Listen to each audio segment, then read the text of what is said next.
Dear students, the Mission Development Academy के PYQ series के अंदर आप सभी लोगों का स्वागत है। और जो बच्चे क्लास 6 के अंदर एडमिशन लेना चाहते हैं नवोदय स्कूल के अंदर, उनके लिए ये पीवाईक्यू सीरीज बहुत ही ज़्यादा इंपॉर्टेंट होने वाली है।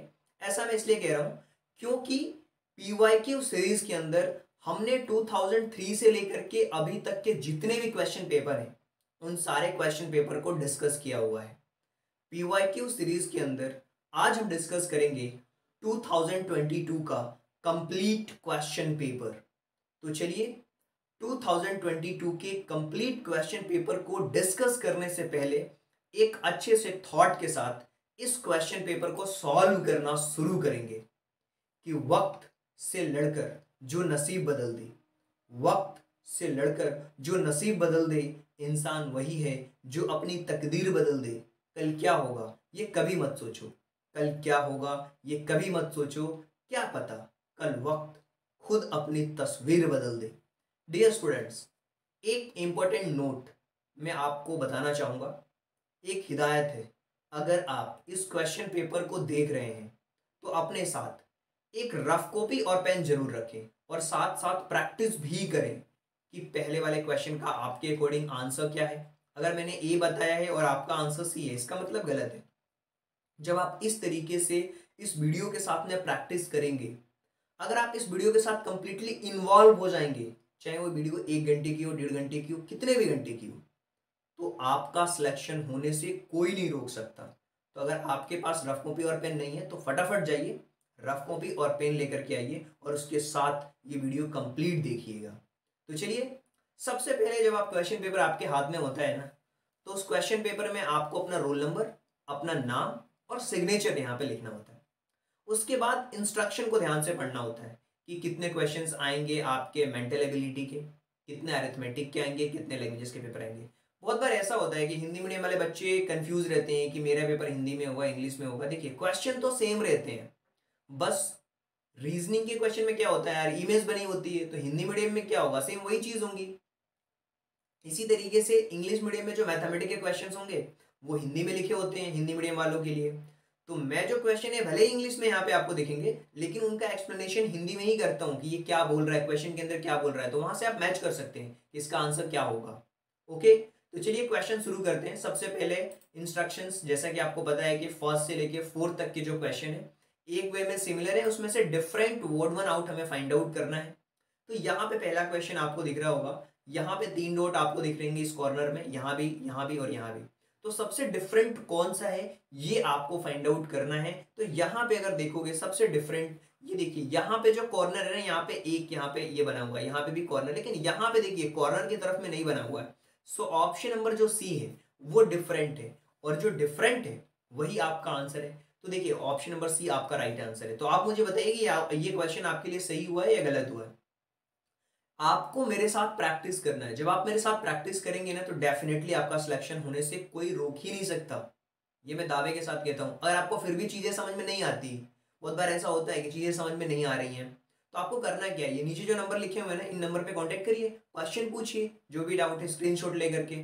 सिंपल सी बात है। देखिए यहाँ पे कॉर्नर देखना है आपको, यहाँ पे ये इमेज ऐसे बनी हुई है ना, ऐसा नहीं चाहिए हमें, ऐसी चाहिए, इसीलिए ये हमारा डिफरेंट है, और डिफरेंट ही तो हमें यहाँ पे फाइंड आउट करना है। सेकंड क्वेश्चन की बात करते हैं।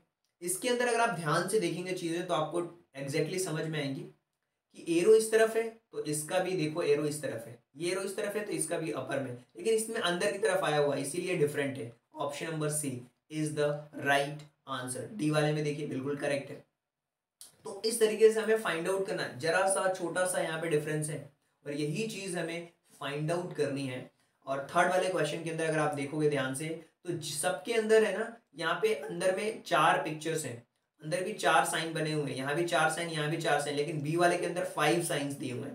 तो ऑप्शन नंबर जो बी है वो आपका करेक्ट आंसर होगा। चलिए आगे बढ़ते हैं और फोर्थ वाले क्वेश्चन के बारे में बात करते हैं कि इसका राइट आंसर क्या होगा। देखिए सबको है ना 4 पार्ट्स में डिवाइड किया गया है फोर्थ वाले क्वेश्चन के अंदर, इसको भी 4 पार्ट्स में, इसको भी 4 पार्ट्स में, इसको भी 4 पार्ट्स में, 4 पार्ट्स में, लेकिन डी वाले को 3 पार्ट्स में डिवाइड किया गया है। तो डिफरेंट कौन सा है, डी वाला ऑप्शन है, तो डी वाला ऑप्शन आपका राइट आंसर होगा। आगे बढ़ते हैं। क्वेश्चन नंबर 5 से लेकर के 8 तक के जो क्वेश्चन हैं उनमें हमें देखना है कि एग्जैक्टली कौन सा ऐसा है जो इसके जैसा है, इसमें इसके जैसा बिल्कुल सिमिलर कौन सा है। ये जो पिक्चर है ना ऑप्शन नंबर ए से बिल्कुल मिलती जुलती है, सिमिलर हमें देखना है, इसके सेम जैसा। Option number A is the right answer. 6th वाले क्वेश्चन को अगर आप ध्यान से देखोगे, इसमें भी ऑप्शन नंबर ए के जैसा बिल्कुल एग्जैक्ट मैच हो रहा है, एग्जैक्टली मैच हो रहा है, बाकी किसी में भी ऐसा नहीं है। 7th वाले क्वेश्चन के बारे में बात करेंगे तो ये जो पिक्चर है ना 1 2 3 1 2 3 4 5 6 7 8 9, ये कहाँ पे दिया हुआ है? यहाँ पे डी वाला जो ऑप्शन आप देख पा रहे हो, डी वाले ऑप्शन में एग्जैक्टली सेम ऐसे के ऐसे ही पोजीशनिंग की हुई है नंबर्स की, इसीलिए ये जो आंसर है ये करेक्ट आंसर है। 8th वाले क्वेश्चन के बारे में बात करते हैं कि इससे मिलता जुलता कौन सा है। आप बताइए इससे मिलता जुलता कौन सा आंसर है। तो आप देखोगे ध्यान से अगर, तो इसमें जो बी वाला ऑप्शन है ये करेक्ट ऑप्शन है। देखिए मैं, हो सकता है कभी कभी ऐसा होता है कि आपको लग रहा हो कि सर बहुत फास्ट बता रहे हैं, आप पॉज करिए ना, वीडियो को पॉज कर लीजिए, कीजिए पॉज करके फिर उसके बाद आप आंसर लिखिए, फिर प्ले कर दीजिए, फिर आगे बढ़िए। इस तरीके से करेंगे, प्रैक्टिस करेंगे, इन्वॉल्व होना है आपको कंप्लीट वीडियोस में।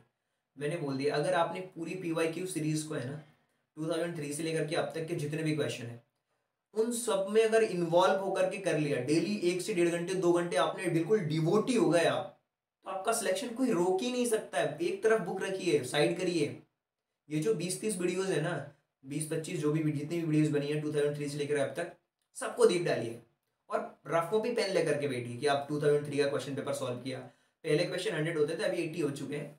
तो उसी पैटर्न के अकॉर्डिंग देखिए कैसे पैटर्न चेंज हुआ है, पहले किस तरीके के क्वेश्चन आ रहे हैं, अब कैसे क्वेश्चन आ रहे हैं, पहले मैथ में कैसे क्वेश्चन आते थे, अब कैसे आ रहे हैं। चलिए खैर आप क्वेश्चन पे आते हैं। 9 से लेकर 12 तक के जो क्वेश्चन है ना, जो मिसिंग पार्ट है उनको ऑब्जर्व करना है और बताना है कि इसका करेक्ट आंसर क्या हो सकता है। देखिए अगर आप यहाँ पे देखोगे तो यहाँ पे कहीं ना कहीं ये जो है वो पूरा ये ब्लैक, तो ये फिल हो जाएगा। इसके बाद ये वाली पट्टी में लाइनिंग आनी चाहिए, पूरी ये लाइनिंग आ जाएगी, तो ये पैटर्न कहीं ना कहीं आपको कंप्लीट होता हुआ नजर आएगा। तो ये है, फिर उसके बाद में ये कंप्लीट आपको दिखेगा।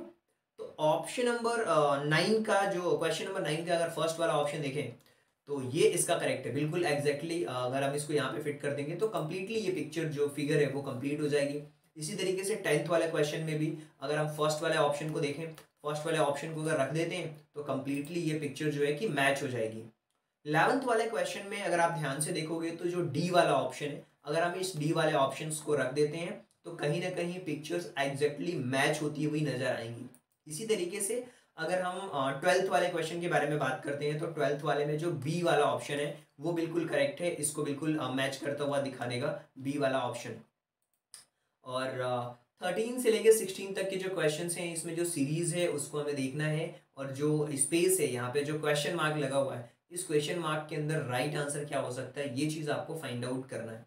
ये देखिए ये यहाँ पे ये जो फिल था ना, यहाँ पे सबसे पहले तो एक ये वाला डॉट आ गया ब्लैंक वाला, तो अब क्या आना चाहिए, एक यहाँ पे ऐसा आना चाहिए लाइनिंग वाला, मतलब इसके जैसा होना चाहिए, ये दोनों ब्लैंक होने चाहिए। तो यहाँ पर जो सबसे देखिए यहाँ पे तो चीज़ें हो चुकी हैं कंप्लीटली कवर, अब मिडिल में आना चाहिए। मिडिल में क्या आना चाहिए, डॉटेड लाइन आना चाहिए या ब्लैंक आना चाहिए या कैसा होना चाहिए। तो 13 में अगर आप देखोगे ये जो बी वाला ऑप्शन है वो आपका बिल्कुल एग्जैक्टली करेक्ट आंसर होगा। तो जो बी वाला आंसर है ना वो आपका सही आंसर होगा, तो बी वाला जो ऑप्शन है यही करेक्ट है।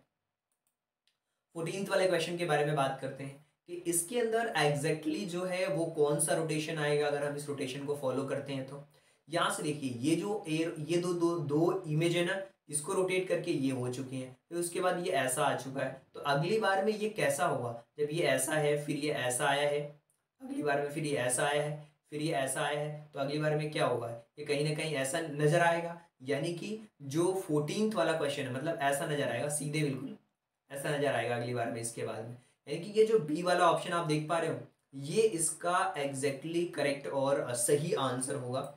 अब हम बात कर लेते हैं 15th वाले क्वेश्चन में। तो यहाँ पे भी देखिए ये इमेज ऐसी है, सेम इसका अपोजिट ऐसा है, तो ये अगर इसके जैसा है तो ये भी इसके जैसा होगा, यानी कि बी वाला जो ऑप्शन है वो एग्जैक्टली करेक्ट होगा यार। यहाँ पे ये इमेज बनी, ये फिर ऐसी बनी, तो इसके अंदर ये ऐसी फिर फिल हो जाएगा। तो बी वाला जो ऑप्शन है वो करेक्ट है, पहले ब्लैंक था एकदम बिल्कुल और यहाँ पे ये कलर फिल हो गया, तो ये कलर फिल है, ये ब्लैंक है, तो यहाँ पे अब इस वाले ब्लैंक में फिल होगा, तो बी वाला ऑप्शन जो होगा वो करेक्ट होगा। अब यहाँ पे देखिए सबसे पहले यहाँ पे तो 1 2 3 4, 4 के बाद ये 3 हो गया, 3 के बाद 2 हो गया, इसके बाद क्या हो जाएगा 1 हो जाएगा अगली बार में। सेम यही पिक्चर होके 1 आ जाएगी, और 1 होने का मतलब ऑप्शन नंबर ए वाला जो ऑप्शन है वो करेक्ट होगा। अब हम 17 से लेकर 20 तक के जो क्वेश्चन हैं इसमें हमें जो क्वेश्चन मार्क है उसमें देखना है कि जो पहले दो के बीच में रिलेशन है, यही रिलेशन इन दोनों के बीच में हमें फाइंड आउट करना है। तो यहाँ पे देखिए जो साइड में है ना, जो बीच में जो चीज़ें हैं वो यहाँ पे आ चुकी हैं, इसी तरीके से यहाँ पे जो बीच में चीज़ें हैं वो यहाँ पे आएंगी, यानी कि सारी चीज़ों को हटा दो, ये मिडिल में जो है ये ऐसा जो बना हुआ साइन वो आपका इसके अंदर करेक्ट होगा। तो 17th वाले में अगर आप देखोगे कि ये जो बी वाला ऑप्शन है वो एग्जैक्टली करेक्ट ऑप्शन होगा। आगे बढ़ते हैं 18th वाले क्वेश्चन के बारे में अब हम बात करते हैं और ये जानते हैं कि इसका करेक्ट आंसर क्या होगा। क्या हो रहा है पता है, ये जो ट्राइंगल दिख रहा है ना आपको और इसके अंदर सर्कल है, तो अगली पैटर्न में क्या हो रहा है कि ये जो सर्कल है ना वो बड़ा हो जा रहा है और ये जो ट्राइंगल है ना इसके अंदर छोटा हो जा रहा है और ट्राइंगल को कलर कर दिया जा रहा है। तो इस बार इधर ट्राइंगल दिया हुआ है और बाहर में स्क्वायर दिया हुआ है, तो ट्राइंगल इस बार क्या हो जाएगा, ट्राइंगल इस बार बड़ा हो जाएगा। और जब ट्राइंगल बड़ा होगा ना तो कुछ इस तरीके से होगा और अंदर में ये जो स्क्वायर बॉक्स है ना वो बन जाएगा। और जो चीज़ बाहर कलर्ड नहीं है उसको कलर कर देना है, तो ट्राइंगल के अंदर कलर्ड हुआ स्क्वायर बॉक्स आपको दिखना चाहिए, यानी कि ऑप्शन नंबर ए जो है वो आपका परफेक्टली करेक्ट आंसर होगा। आगे बढ़ते हैं और क्वेश्चन नंबर 19 के बारे में बात करते हैं। 19 वाले क्वेश्चन में अगर देखोगे कि ये जो है ये यहाँ पे चार चीज़ें आ चुकी हैं इन कॉर्नर के जस्ट साइड में, तो यहाँ भी तीन चीज़ें आ जाएंगी और जब ये तीन चीज़ें आएंगी ना तो ये ऑप्शन नंबर बी को एग्जैक्टली करेक्ट करेंगी। तो ऑप्शन नंबर जो बी होगा वही आपका करेक्ट आंसर होगा, क्योंकि इसका रिलेशन ये है तो इसका रिलेशन बी वाले के साथ में एग्जैक्टली मैच होगा। क्वेश्चन नंबर 20 के बारे में बात करते हैं और जो क्वेश्चन नंबर 20 है इस क्वेश्चन में अगर आप ध्यान से देखोगे तो चीज़ें आपको समझ आएंगी कि यहाँ पे कुछ इस तरीके से और इस तरीके से और फिर इस तरीके से और इस तरीके से हुआ, इसी तरीके से यहाँ भी ऐसे ऐसे और ऐसे ऐसे बना देंगे। तो इस तरीके की जो इमेज है वो हमें ऑप्शन नंबर डी के अंदर नजर आ रही है। सो ऑप्शन नंबर जो डी है वो आपका करेक्ट आंसर होगा। चलिए आगे बढ़ते हैं और बात कर लेते हैं क्वेश्चन नंबर 21 के बारे में। 21 से लेके 24 तक के जो क्वेश्चन हैं अब हम उनके बारे में बात करेंगे सबसे पहले। और यहाँ पे जो ज्योमेट्रिकल फिगर्स हैं, चाहे वो ट्राइंगल हो, स्क्वायर हो, सर्कल हो, इनको कंप्लीट करना है और बताना है कंप्लीट करके कि जो मिसिंग पार्ट है उसके अंदर क्या आ सकता है इसके अंदर। अगर हम इसको कंप्लीट करते हैं तो कुछ इस तरीके की इमेज आएगी और ये जो इमेज है ये हमारे ऑप्शन नंबर सी को बता रही है। ये अगर हम इसकी बाउंड्रीज को देखो तब जाकर के ये स्क्वायर बॉक्स कंप्लीट होगा। तो ऑप्शन नंबर सी जो है वो इसका राइट आंसर है। और 22 वाले के अंदर भी अगर आप देखोगे ध्यान से तो कहीं ना कहीं ऐसी जाएंगी चीज़ें और ऐसी आ जाएंगी। तो ऐसा जो पैटर्न है आपको कहाँ देखने को मिल रहा है, वो ऑप्शन नंबर सी के अंदर देखने को मिल रहा है। इसी तरीके से 23 के बारे में अगर हम बात करते हैं तो 23 वाले में अगर हम ध्यान से देखते हैं चीज़ों को तो कहीं ना कहीं ये ऐसे हमें मिलता हुआ नजर आ रहा है। तो ऑप्शन नंबर जो ए वाला है वो इसका परफेक्ट आंसर होगा, क्योंकि इसको कंप्लीट करेगा, इस तरीके का पैटर्न बनाएगा 23 वाले में। 24 वाले में अगर हम बात करते हैं तो कहीं ना कहीं ये जो सर्कल है ये कंप्लीट होता हुआ नजर आएगा और ये जो सर्कल जब कंप्लीट होगा तो ऑप्शन नंबर जो ए है वो इसका करेक्ट आंसर होगा। 25 से लेकर के 28 तक के जो क्वेश्चंस हैं उन क्वेश्चंस के बारे में हम बात करते हैं कि कौन सा एग्जैक्टली जो है इस मिरर पे मैच करता हुआ नजर आएगा, जो इंडिकेट कर रहा होगा इस सर्कल को। तो आप देखोगे कि इससे जो इसका जो मिरर इमेज है 25 का जो मिरर इमेज है वो इसमें क्या होने वाला है। 25 में जो मिरर इमेज है वो ऑप्शन नंबर जो बी है वो आने वाला है, क्योंकि इसका मिरर तो कुछ इस तरीके से बनने वाला है और ये एरो अंदर की तरफ में आएगा और ये बी वाला जो ऑप्शन है ना वो एग्जैक्टली इसको मैच करता हुआ नजर आएगा ये वाला ऑप्शन, क्योंकि हमें मिरर इमेज फाइंड आउट करना है। इसी तरीके से इसका अगर हम मिरर फाइंड आउट करेंगे क्रॉप का तो पहली बात तो ये है कि जो P है वो कहीं ना कहीं ऐसा दिखेगा, O ऐसा दिखेगा, R ऐसा दिखेगा और CROP ऐसा कुछ हमें दिखेगा। तो ऑप्शन नंबर जो B है वो इसके अंदर करेक्ट होगा, इसका ये वाला जो इमेज है वो फुलफिल करेगा। 27 के बारे में बात कर लेते हैं। 27 वाले में अगर आप देखोगे एग्जैक्टली जो मैच करता हुआ होगा, ये जो ब्लैक वाला है वो कुछ इधर आएगा और इस तरीके से बना हुआ दिखेगा। यानी कि ऑप्शन नंबर ए वाला जो है वो करेक्ट आंसर होगा। ऑप्शन नंबर फर्स्ट ए वाला जो है वो करेक्ट आंसर है। 28 के बारे में अगर हम बात करते हैं तो ये लाइन ऐसी आ जाएगी और फिर ये ऐसा बनेगा और फिर ये ऐसा बनेगा और ये ऐसा हो जाएगा और ये ऐसा हो जाएगा। तो 28 में देखें, देखा जाए तो ऑप्शन नंबर जो सी है वो करेक्ट है। और 29 से लेकर के 32 तक के जो क्वेश्चन है उसमें हमें पेपर को फोल्ड करना है, जो पंच्ड हैं उनके बाद फिर अनफोल्ड भी करना है और फिर बताना है कि इसका करेक्ट आंसर क्या हो सकता है। देखिए 29 का जो क्वेश्चन है ना, पेपर को ऐसे फोल्ड करो, फिर ऐसे फोल्ड किया, तो सबसे पहले ये जो छोटा वाला फोल्ड है ना, इसमें क्या बन रहा है, जब फोल्ड करेंगे तो इसके जैसी सेम इमेज यहाँ भी बनेगी और इन दोनों की इमेज फिर यहाँ भी बनेगी। तो ये चारों इमेज मतलब चार टाइप हो जाएंगे, मतलब ये 1 2 3 4 पार्ट्स में वो बनेगी। वो इमेज क्या बनेगी सबसे पहले हमें उसको फाइंड आउट करना है। तो 29 में अगर हम इसके करेक्ट आंसर की बात करें तो ऑप्शन नंबर जो सी होगा वो करेक्ट आंसर होगा। ये चार पार्ट्स में इमेजेस आपकी बनेंगी। 30th वाले क्वेश्चन के बारे में बात कर लेते हैं। इसमें अगर ये लाइन है ना, सबसे पहले तो ये लाइन ऐसे कंप्लीट हो जाएगी और ये लाइन ऐसे आ जाएगी, फिर ऐसे ही आएगी और ये ऐसी लाइन आएगी। तो ऑप्शन नंबर जो बी वाला ऑप्शन नंबर जो ए वाला है वो करेक्ट होगा, बी वाला नहीं होगा क्योंकि छोटी लाइन से। ये ए वाला जो है वो करेक्ट आंसर होगा। क्वेश्चन नंबर 31 के बारे में बात करते हैं और यहाँ पे अगर हम उस पिक्चर को फाइंड आउट करने की कोशिश करते हैं तो जो फर्स्ट वाला ए है, ए वाले के जैसा बनेगा कि यहाँ पे भी एक बनेगा और फिर उसके बाद से यहाँ पे भी बन जाएगा, मतलब चार कंप्लीटली बन जाएंगे। तो ऑप्शन नंबर जो ए वाला है वो करेक्ट आंसर होगा। 32 वाले क्वेश्चन के बारे में बात करते हैं और इसका जो राइट आंसर है वो सी वाला ऑप्शन होगा, क्योंकि इसका यहाँ भी इमेज बनेगी, यहाँ भी और यहाँ भी, तो सी वाला जो है वो करेक्ट है। 33 से लेके 36 तक में जो क्वेश्चंस हैं उनको हमें देखना है कि इनको ज्वाइन करने के बाद क्या पिक्चर्स बन रही है। तो यहाँ पे अगर आप देखोगे ऑप्शन नंबर बी जो है ये बनेगा अगर आप इसको देखोगे मैच करके। और 34th के बारे में अगर बात करोगे तो ऑप्शन नंबर जो डी है वो कम्प्लीटली इससे बिल्कुल मिलता जुलता बन जाएगा। 34th के बाद 35th के बारे में अगर हम बात करते हैं तो इनको अगर ज्वाइन कंबाइन कर देते हैं हम तो बी वाले ऑप्शन के जैसा आपको दिख जाएगा। 36th में अगर हम देखें ध्यान से तो ऑप्शन नंबर सी जो है वो कम्प्लीटली इसमें आपको दिख जाएगा। ऑप्शन नंबर सी में ये सारे के सारे चीज़ें दिख जाएंगी। 37 से लेकर के 40 तक की जो क्वेश्चन हैं, जो क्वेश्चन मार्क्स है और जो उसमें एम्बेडेड है, किस में वो छुपा हुआ है, मतलब ये वाली जो इमेज है ना वो किसके अंदर छुपी हुई है ये आपको फाइंड आउट करना है। तो ये किसके अंदर छुपी हुई है, ऑप्शन नंबर ए के अंदर छुपी हुई है, यहाँ पे आप देख पाओगे। और 38th वाले की अगर हम बात करूं तो ये कहीं ना कहीं ऑप्शन नंबर बी के अंदर छुपा हुआ है। यहाँ पे आप देखोगे कि ऐसी डिजाइन बनती हुई दिख रही हैं। जो एंगल है ना ये वाला, ये कंप्लीटली छुपा हुआ है ऑप्शन नंबर डी के अंदर। आपको एग्जैक्टली समझ में आ रहा होगा, यहीं पे ये एंगल दिख रहा होगा जो कि छुपा हुआ है। 40th वाले क्वेश्चन के बारे में बात करते हैं जो कि रीजनिंग का लास्ट क्वेश्चन है और ये जो पिक्चर है वो छुपी हुई है सी वाले ऑप्शन के अंदर। आप देखोगे ऐसी सेम पिक्चर्स यहाँ पे आपको देखने को मिल जाएगी।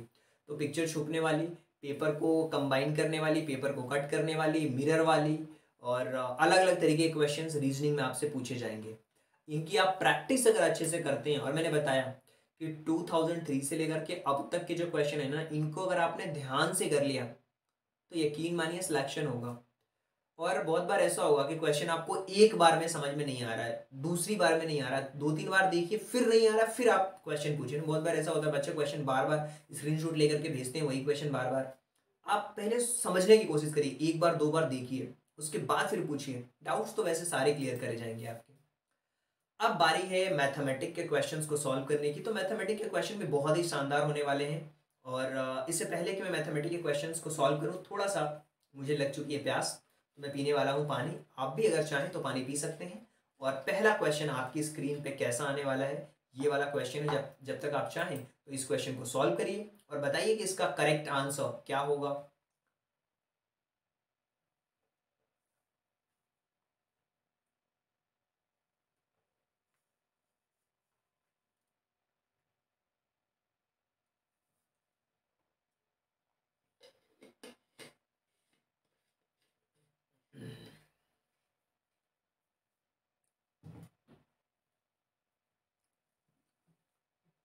अ सम ऑफ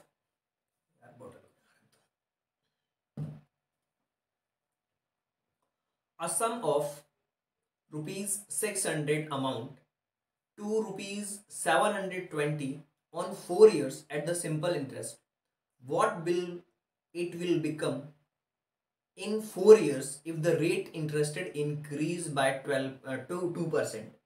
यदि उसके रेट को 2% बढ़ा दिया जाए तो जो अमाउंट है 600 का वो 4 साल में 720 रुपये हो जाता है। वो हमें नहीं पता कि किस रेट पे होता है, तो सबसे पहले तो रेट हमें फाइंड आउट करना पड़ेगा। फिर नया फाइंड आउट करने के लिए हम रेट में 2% बढ़ा देंगे। तो टाइमिंग तो 4 साल है। प्रिंसिपल आपको क्लियर है, 600 रुपये दिया हुआ है। अमाउंट भी आपको पता है 720 दिया हुआ है। तो हम क्या सिंपल इंटरेस्ट फाइंड आउट कर सकते हैं? सबसे पहले बिल्कुल फाइंड आउट कर सकते हैं। अमाउंट में से अगर आप प्रिंसिपल को माइनस कर दो, यानी कि 720 में से अगर आप 600 को माइनस कर पाएंगे तो आपका सिंपल इंटरेस्ट यहाँ पे निकल के आ जाएगा 120। अगर यहाँ पे 600 को माइनस कर दोगे तो 120 निकल के आ जाएगा। ये आपका सिंपल इंटरेस्ट आ चुका है। जब आपका सिंपल इंटरेस्ट आ चुका है तो क्या हम सिंपल इंटरेस्ट वाले फॉर्मूले में वैल्यू पुट करके आंसर्स को फाइंड आउट कर सकते हैं? बिल्कुल फाइंड आउट कर सकते हैं। सिंपल इंटरेस्ट का फॉर्मूला होता है P into R into T upon 100।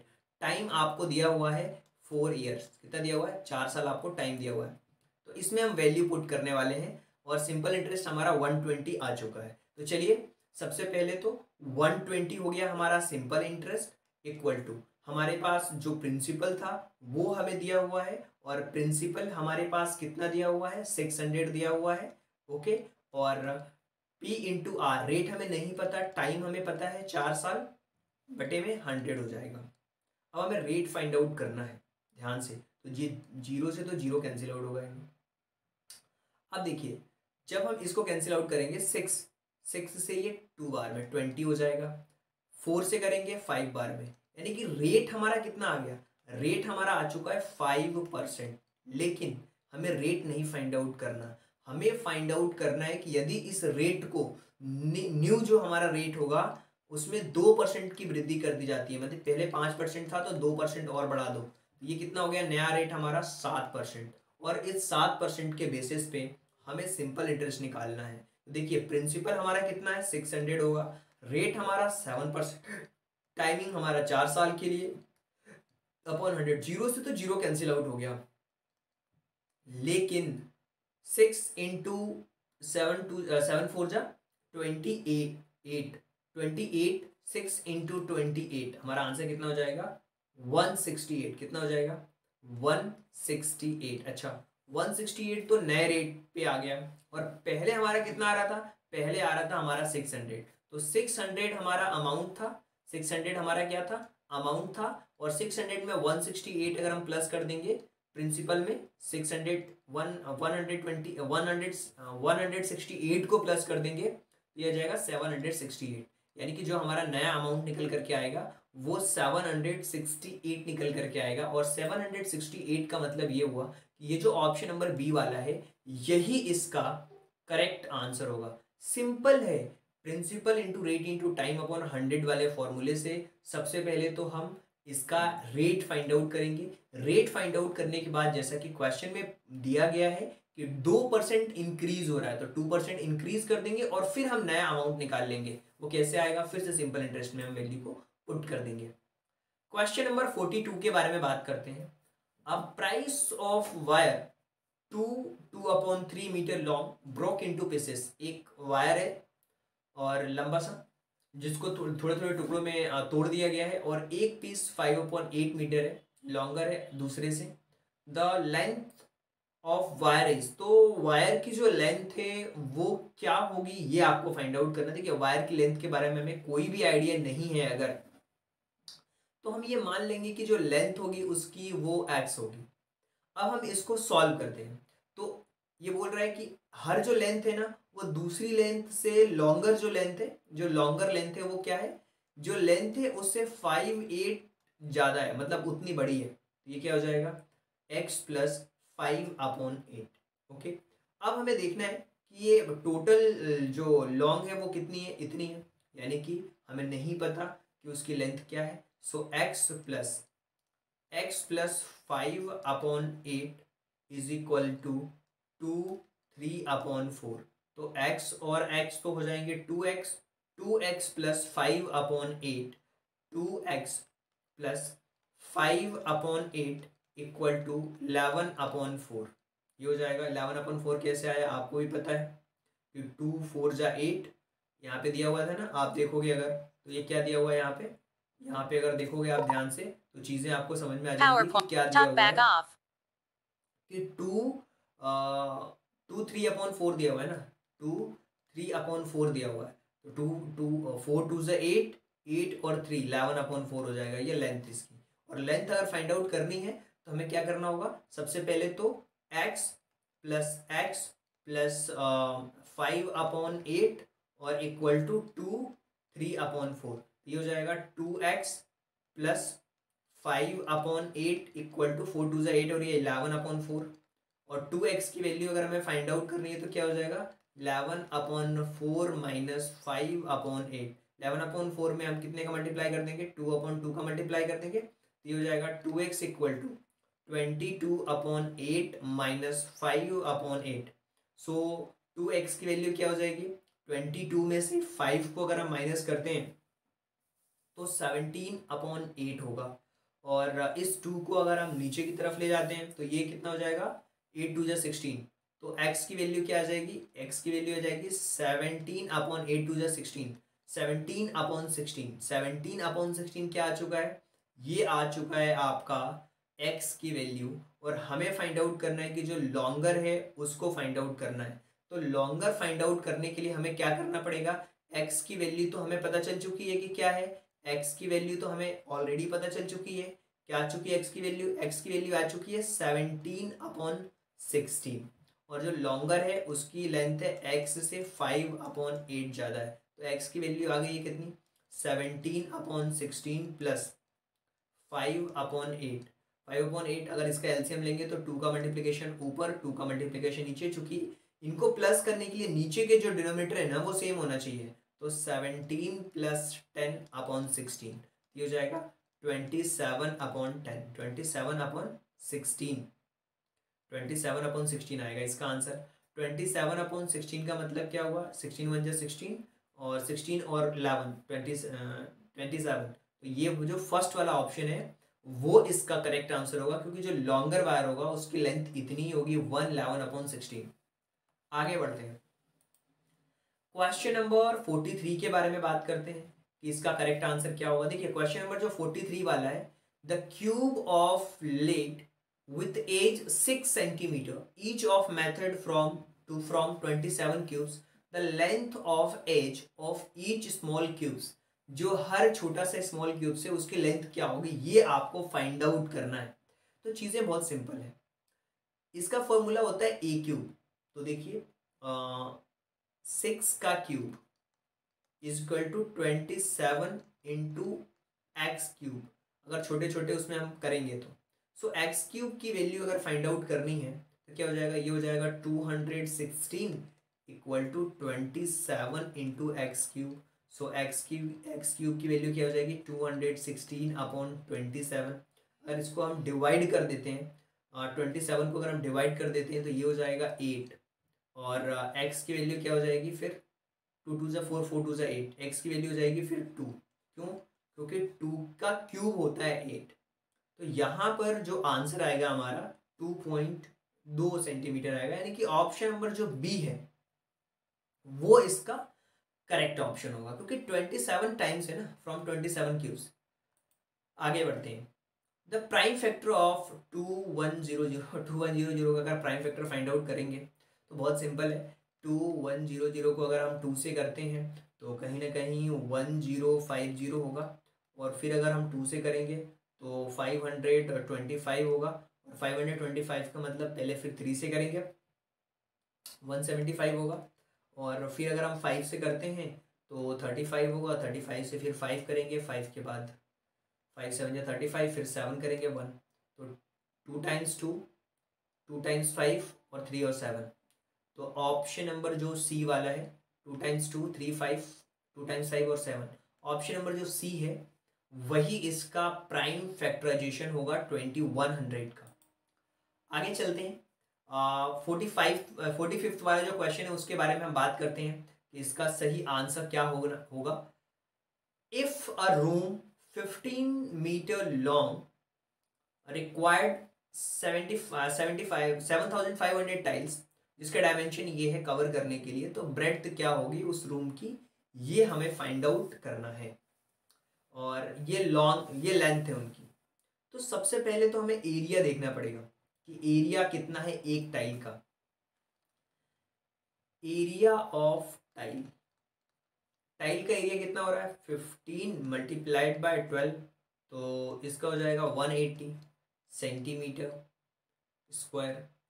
और अगर हम देखें 135 टाइल्स में अगर हम चेकआउट करें तो क्या होगा 135 टाइल्स का, तो 135 टाइल्स है ना, 135 टाइल्स है, नहीं 7,500 टाइल्स है ना, 7,500 टाइल्स है।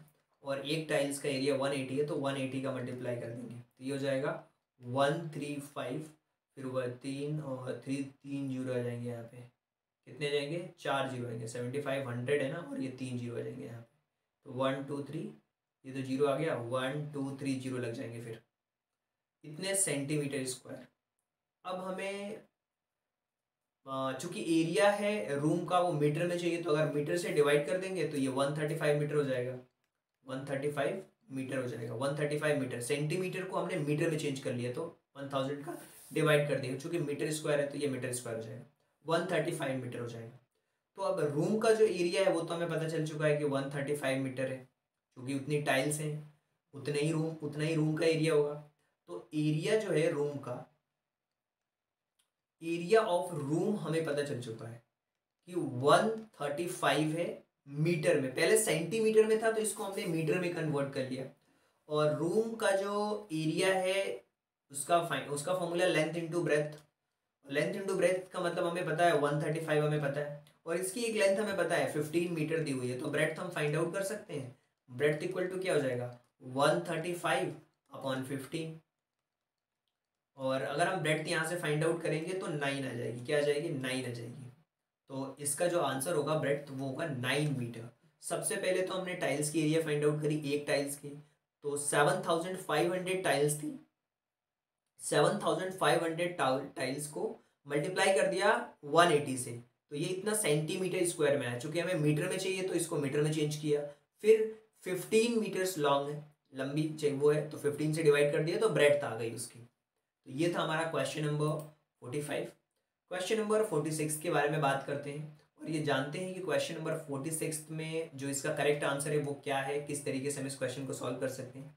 The number of 2 digits, the number of 2 digits natural number is, 2 digits का नेचुरल नंबर्स क्या होगा। तो देखिए 2 डिजिट्स का जो नेचुरल नंबर होगा, सबसे पहली बात तो लास्ट नंबर की अगर हम बात करते हैं तो 99 होगा, जो 2 डिजिट्स का नंबर है। और फर्स्ट नंबर की बात करते हैं तो 10 होगा, यहीं से 2 डिजिट्स के नंबर स्टार्ट होते हैं, और इसमें +1 कर देते हैं तो ये हो जाएगा 89 + 1 यानी कि 90 होगा इसका आंसर। 90 2 डिजिट्स वाले नेचुरल नंबर्स को अगर काउंट करेंगे तो 90 होंगे।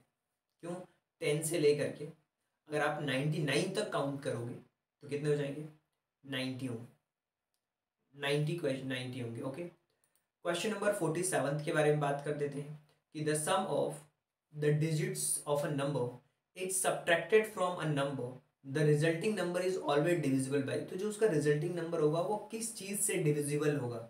The sum of the digits subtracted from the numbers, अगर उसको digit the sum of the digits of a numbers is subtracted of the number, अगर उस नंबर में से माइनस कर दिया जाए तो वो किससे होगा। हम मान लेते हैं कि उसका जो यूनिट डिजिट है वो x है और 10 डिजिट्स y है, तो उसका जो नंबर होगा वो 10y + x होगा। कोई भी नंबर, अगर यहाँ पे मान लीजिए कि मान लेते हैं कुछ देर के लिए कि वो नंबर हमारा 9 ही हो या कुछ भी हो, 92 है, तो यहाँ पे ये यूनिट डिजिट पे 2 रखेंगे और यहाँ पे 9, तो 10 × 9 90 + 2 92 हो जाएगा। इसीलिए 10y प्लस एक्स रखा है हमने। अगर बोल रहे हैं क्वेश्चन में कि अगर 10y प्लस एक्स जो नंबर है उसमें से माइनस कर दिया जाए यूनिट और 10th डिजिट को प्लस करके, तो इसका मतलब क्या हुआ, एक्स एक्स तो कैंसिल आउट हो गया, 10y और minus Y, 10y minus Y यानी कि 9y। तो 9y का मतलब क्या हुआ, वो नंबर हमेशा 9 से डिविजिबल होगा। किससे डिविजिबल होगा, 9 से डिविजिबल होगा अगर उसकी डिजिट्स को सम करते हैं तो। सिंप्लीफिकेशन हमें करना है और बताना है कि इसका आंसर क्या होगा। सो 1/13 दिया हुआ है, और अगर इस ब्रैकेट को सॉल्व करते हैं तो 7 + 2, सबसे पहले तो हम मल्टीप्लीकेशन करेंगे, तो 7 + 110 + 26, ओके, और 110 + 26। सो यहाँ पे अगर हम करते हैं तो 1/13 मल्टीप्लाइड बाय 143, और यहाँ पे अगर कैंसिल आउट करेंगे 11 बार में तो 11 इसका करेक्ट आंसर होगा, ओके। क्योंकि 5 × 11 दिया हुआ है ना, 5 इंटू, यहाँ पे नंबर मिस है, 5 × 11 है, इसीलिए यहाँ पे मैंने 112 रखा है। 2 × 5 × 11, 2 × 5 × 11, यहाँ पे 5 भी है बीच में, यहाँ पे 5 भी है, राइट। 2 × 5 × 11 + 2 है, ऐसा नंबर मिस हो चुका है, इसीलिए मैंने यहाँ पे लिख दिया। The sum of this numbers, हमें इनका सबका सम फाइंड आउट करना है। तो सबसे पहली बात, अगर सम आपको फाइंड आउट करना है तो इस सबसे बड़े पॉइंट वाला जो 66.6006 लिखा हुआ है, उसके बाद 6 पॉइंट के नीचे पॉइंट रख करके है ना, आपको प्लस करना है और कुछ भी नहीं करना, बस इसी चीज़ पे आपको फोकस करना है, पॉइंट के नीचे ठीक पॉइंट होना चाहिए। फिर उसके बाद 6.0600, फिर उसके बाद 6.6, फिर 000, इन सबको प्लस कर दो यार, सिंपल सी बात है। तो हो जाएगा 2666.5 और 85.2.6, 85 पॉइंट, ये ऑप्शन नंबर जो सेकंड वाला है वही इसका करेक्ट ऑप्शन, हमें केवल प्लस करना है। 6, ये भी 6, ये भी 6, 6 6 12, 2 कैरी 1, ये 24, ये 125 और ये 2 प्लस कर दिया 85.2666। क्वेश्चन नंबर 50 के बारे में बात करते हैं कि इसका सिंपलेस्ट फॉर्म क्या होने वाला है। तो इसका सिंपलेस्ट फॉर्म होगा 725/10,000, और इसको अगर कैंसिल आउट करेंगे तो 29/400 होगा, 29/400, यानी कि ऑप्शन नंबर बी वाला जो ऑप्शन है वो करेक्ट ऑप्शन होगा।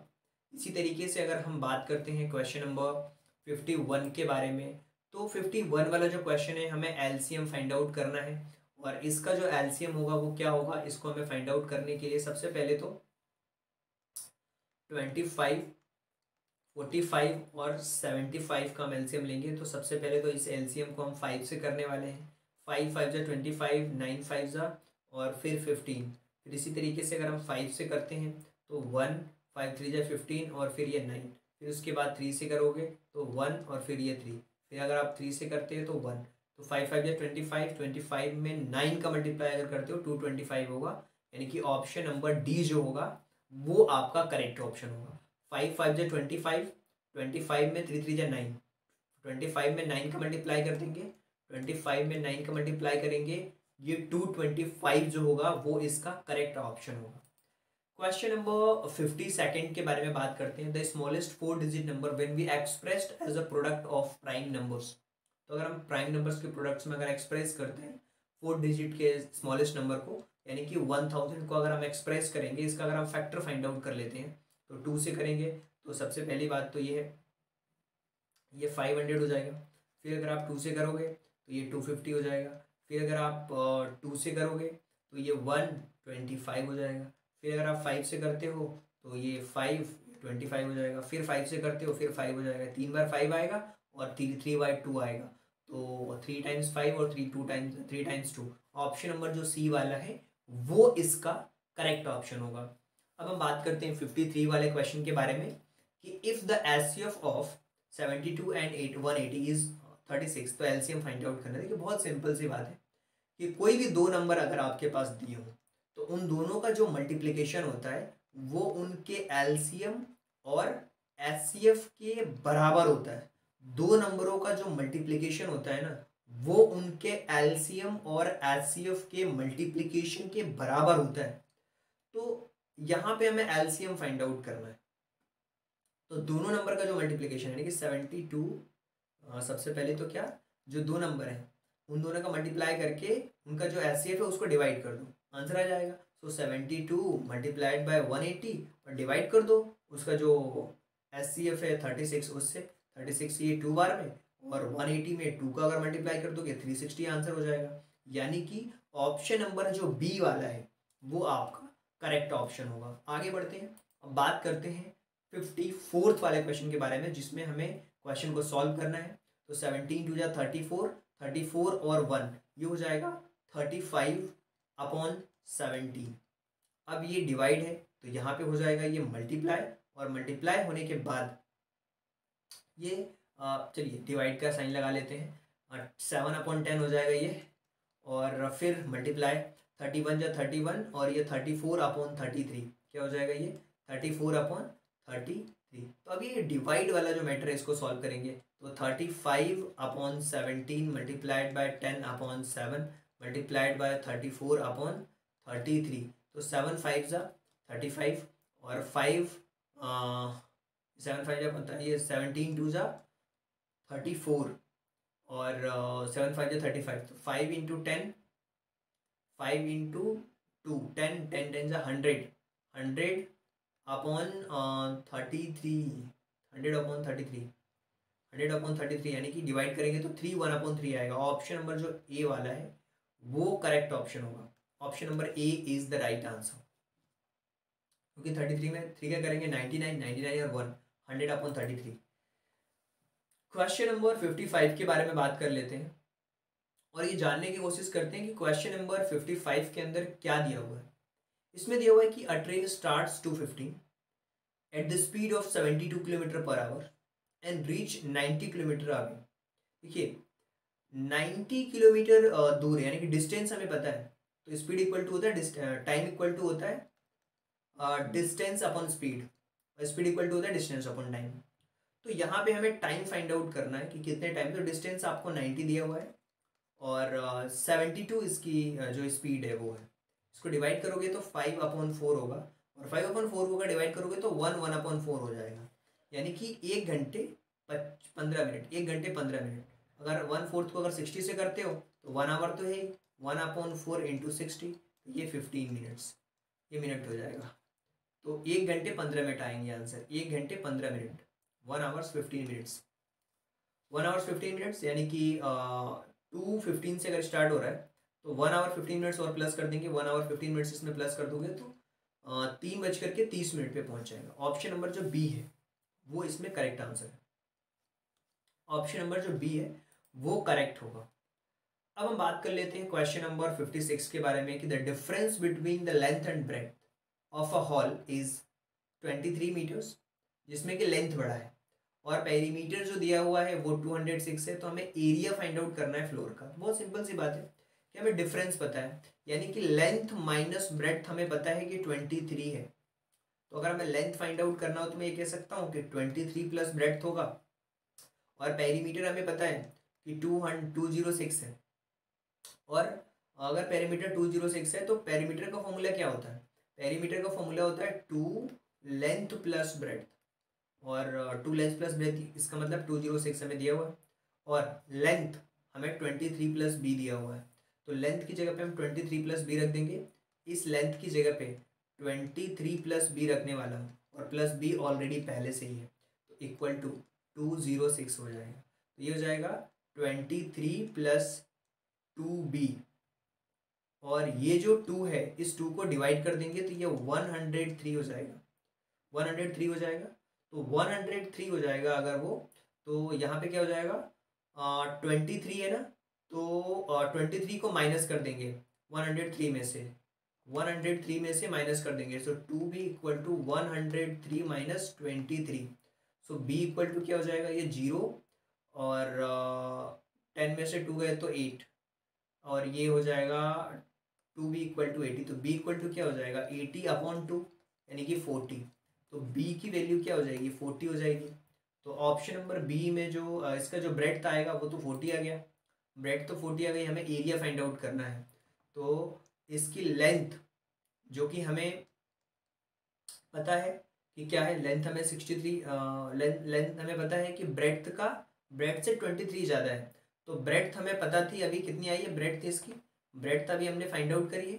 ब्रेड इसकी कितनी आ गई है, 40 आ गई है। तो लेंथ इसकी कितनी आ जाएगी, 40 + 23 इससे ज़्यादा है। तो 40 + 23 का मतलब क्या हो गया, 63।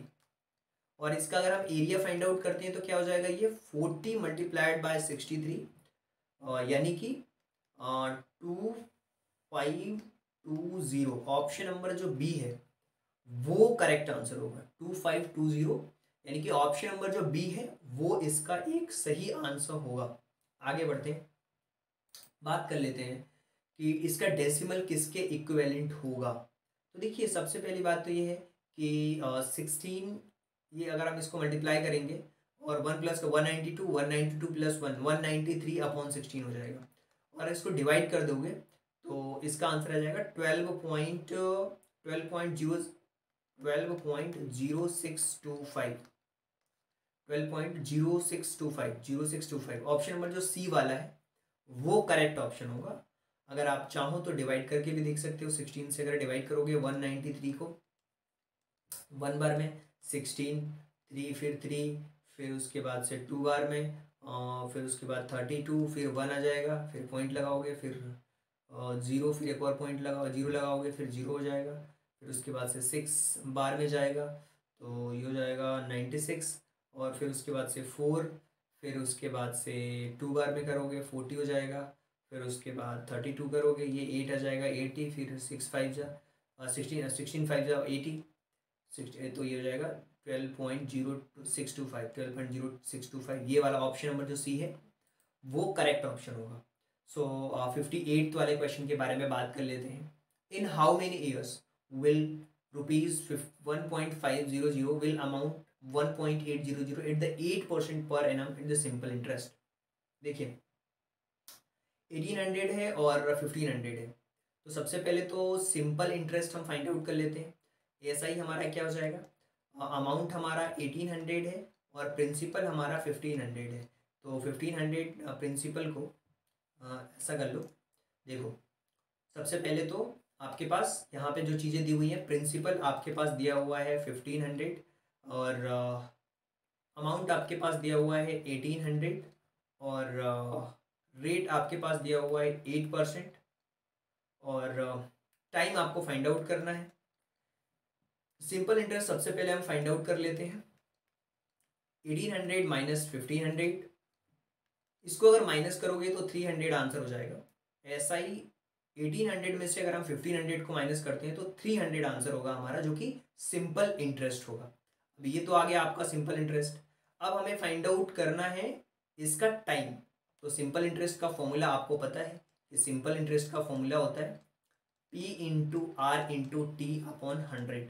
और सिंपल इंटरेस्ट जो आपको दिया हुआ है वो बहुत ही सिंपल सी बात है, ये दिया हुआ है आपको सिंपल इंटरेस्ट, आपको कितना दिया हुआ है, सिंपल इंटरेस्ट आपको दिया हुआ 300 और प्रिंसिपल आपको कितना दिया हुआ है, प्रिंसिपल आपको दिया हुआ है 1500, रेट आपको 8%, टाइम फाइंड आउट करना है अपॉन 100। 0 से तो ये 0 कैंसिल आउट हो गया यार, और 15 से करेंगे तो 15 20 बार में कैंसिल आउट हो जाएगा ये, और ये हो जाएगा टाइम, टाइम इक्वल टू हो जाएगा 20/8। 2 से करेंगे 10/4, फिर 2 से करेंगे 5/2, 5/2 का मतलब 3 2 2/2 2/2 2 1/2, 2 या 4 4 5/2, तो ये हो जाएगा 2 1/2, 2 1/2 का मतलब ऑप्शन नंबर जो सी वाला है वो इसका करेक्ट ऑप्शन होगा। क्वेश्चन नंबर 59 के बारे में बात करते हैं कि 8 decrease 20% in the price of cycle, increase demand by 20%, effect on the sale of shop is. क्या होता है कि वो अपनी है ना उसको माइनस कर देता है, तो कितने परसेंट का इफेक्ट हुआ है ये चीज़ आपको फाइंड आउट करना है। तो हम मान लेते हैं कि सबसे पहले किसी चीज़ की जो वो प्राइस थी वो कितनी थी, वो 100 रुपीज़ थी। हम ये मान लेते हैं 100 रुपीज़ में से उसने 100%, पहले तो परसेंट में मान के करो, 100% में से उसने 20% डिक्रीज कर दिया, यानी कि अब 80% कर दिया। अब 80% का 20%, 80% का 20% अगर फाइंड आउट करोगे, 80% का अगर 20% अगर आप फाइंड आउट करते हो तो ये देखिए क्या हो जाएगा, 8 टू ज़ा 16, 16 हो गया, राइट। अब ये जो 16 आया है, 16 इसमें से माइनस, इंक्रीज डिमांड बाय इतना, इंक्रीज डिमांड इसका कितना हो गया, इंक्रीज 96 हो जाएगा। इंक्रीज हुआ तो प्लस कर देंगे, 16 प्लस परसेंट इसमें प्लस कर दोगे, 16 तो 96 हो गया। तो कितना परसेंट डिक्रीज हुआ है, 4% का, कितने परसेंट का, 4% डिक्रीज हुआ है। तो 4% डिक्रीज का मतलब ऑप्शन नंबर जो आपका, ऑप्शन नंबर जो ए वाला है वो इसका करेक्ट आंसर है। देखिए समझिए कैसे, मैं ये मान लेता हूं कि ये 100% चीज थी, 100% का 20% डिक्रीज कर दिया, मतलब ये 80% हो गई, और 80% का फिर 20% डिमांड इंक्रीज हो गई, और 80% का अगर 20% निकालोगे तो 80 का 20, 80 का 20 कितना हो गया, 80 का 20 का मतलब हो गया 16%, और 16% अगर इसमें प्लस कर दोगे जो कि डिमांड इंक्रीज हो गई तो 96 हो गया। तो ओरिजिनल से कितना डिफरेंस हुआ है, 4% का डिक्रीज हुआ है। तो 4% decrease is the right answer. आगे बढ़ते हैं, क्वेश्चन नंबर 60 के बारे में बात करते हैं और इस इक्वेशन को सॉल्व करते हैं। तो सबसे पहली चीज ये है कि इसको हम सॉल्व करेंगे तो हमारे पास आ जाएगा 4, उसके बाद डिवाइडेड बाय 2, और ये डिवाइड का साइन है पता है, ये प्लस हो गया है गलती से, आप ध्यान दीजिएगा क्वेश्चन में, और फिर plus 2 multiplied by 2 plus 2 into ये 5, 3 2 और 5, 3 और 2 5 हो जाएंगे। तो ये हो जाएगा 2 प्लस 2 2 4 प्लस 10, तो 10 4 14 16 17 14, ये 16 आ गया आंसर इसका। ऑप्शन नंबर जो सी वाला है वही इसका करेक्ट ऑप्शन होगा। ये था हमारा क्वेश्चन नंबर 60।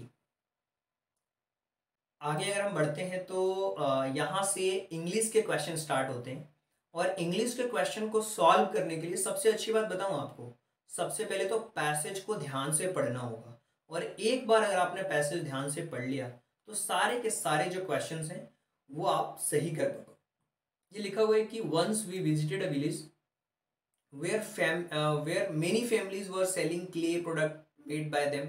एक बार हम गांव में विजिट हमने किया तो वहाँ पे जो लोग थे वो बेच रहे थे मिट्टी से बने हुए जो प्रोडक्ट थे उनको। We attracted us most were artificial fruits by vegetables made by certain family, जो कि फ्रूट वेजिटेबल्स बने हुए थे। We saw apples, orange, tomato, such fine shapes, colours that we could hardly distinguish from the real ones. Real से बना हुआ जो artificial था वो बिल्कुल आप बहुत मतलब रियल, हार्डली कोई उसमें डिफरेंस पहचान सकता है। They receive much praise from all and sundry, सब लोग उसकी प्रेज कर रहे थे। तो यहाँ पे लिखा हुआ है कि a certain family made of, क्या बना रही थी, वो बना रही थी टॉयज एंड पोट, बर्तन बना रही थी और खिलौने बना रहे थे। So we could hardly distinguish between the real fruits from the artificial from the real one. तो आर्टिफिशियल इसके अंदर आएगा क्योंकि आर्टिफिशियल जो फ्रूट्स थे और जो रियल थे उसमें डिफरेंस करना काफ़ी मुश्किल हो रहा था। तो आर्टिफिशियल इसका राइट आंसर होगा। The word such is an, such as वो क्या है, वो एक तरीके का कंजक्शन है, राइट। तो कंजक्शन नहीं है, वो एडवर्ब है। सच, सच क्या है, वो एडवर्ब है। कंजक्शन तो दो सेंटेंसेस को जोड़ने का काम करता है, और यहाँ पे सिनोनिम्स फाइंड आउट करना है डिफरेंशिएट का। तो डिफरेंशिएट का जो सिनोनिम्स है वो डिस्टिंग्विश है, मतलब कि अंतर को समझ पाना, इसका मतलब होता है अंतर, डिस्टिंग्विश का मतलब। 65th का जो क्वेश्चन है इसके अंदर अगर आप देखोगे तो चीज़ें आपको समझ में भी आएंगी कि everyone means same all and sundry. Everyone मतलब सभी लोग प्रेज कर रहे थे, सन्ड्री का मतलब ये हुआ। इस पैसेज को पढ़ते हैं। It was a Sunday, Harish was playing in the park with friends. Harish अपने दोस्तों के साथ पार्क में खेल रहा था। There was a pond nearby, वहाँ पे एक तालाब था। हरीश वॉन्टेड टू स्विम, वो तैरना चाहता था। He jumped into the pond with splash, छपाक से कूद गया वो। At the other end the pond there were a few ducks, वहाँ पे डक्स थी in the water. Harish swam happily enjoying mild of sun and cold water. Suddenly he heard a loud noise, water splash. He looked around, see if someone had dived into the pond. He could see one. कि उसने आवाज़ सुनी कि मतलब कोई उसके अंदर वो आवाज़ सुनाई दी कि कोई कूद गया उसके अंदर। Harish was playing in the park with his, किसके साथ वो खेल रहा था, हरीश जो था। तो आप कह सकते हो कि वो खेल रहा था फ्रेंड्स के साथ में। और Harish jump into the pond, वो जंप हो गया, जंप का मतलब होता है कूदना, वो कूद गया पॉन्ड के अंदर बिकॉज टू स्विम, उसको तैरना था। और आगे बढ़ते हैं, और यहाँ पे क्वेश्चन है, जब weather was very hot, weather तो जब बहुत गर्म था, weather was very very hot, नहीं जस्ट वार्म, हॉट नहीं just warm, weather was just warm, उसी का वो मजा ले रहा था। Who else there in the pond, कुछ डक्स थे वहां पे, तो आप कह सकते हो yes a few ducks, ducks मतलब बतख। और व्हाट्स डाइव, डाइव का मतलब क्या होता है, डाइव का मतलब होता है कि जंप करना, डाइव कर देना। अब हम नेक्स्ट पैसेज को ध्यान से पढ़ने वाले। Snakes belongs to class of animal called reptiles. Snakes जो है ना, सांप जो है, वो रेपिटाइल्स की कैटेगरीज के अंदर, एनिमल्स की कैटेगरीज के अंदर आते हैं। These groups also includes crocodiles आता है, लिजार्ड्स आता है, टर्टल्स आते हैं। Snakes are found almost everywhere, forest में, डेजर्ट में, लेक्स में। Can not survive place where ground is frozen, जब ठंडी जगह होती है वहाँ पे सर्वाइव नहीं कर पाते। All through the year the snake has very poor eyesight, उनकी जो आई साइट होती है बहुत वीक होती है। इट यूजेस अदर सेंसेस, वो अदर सेंसेस को यूज करते हैं to escape damage, find food. Some snakes smell the noise but most of them smell their tongues, वो टंग्स से स्मेल करते हैं ज़्यादातर। The body of snake is covered with scales, से कवर होती है उनकी बॉडी, made of layers of cells, से वो उसमें अंदर होते हैं। A few times every year snack सेड्स the outer layer of dead skin, outer layer dead skin होती है। The cells underneath at once the outer layer which is protective covering from for the snake, protective cover होता है snake के लिए, जो outer layer होती है उनकी। स्नेक्स आर कॉल्ड रेप्टाइल्स, ये रेप्टाइल्स की कैटेगरीज के अंदर रखे जाते हैं। इसी तरीके से बात करें, snakes can not be survive frozen places पे, ठंडी जगहों पे वो नहीं रह पाते हैं। Snakes have a poor eyesight, उनकी आई साइट बहुत पुअर होती है।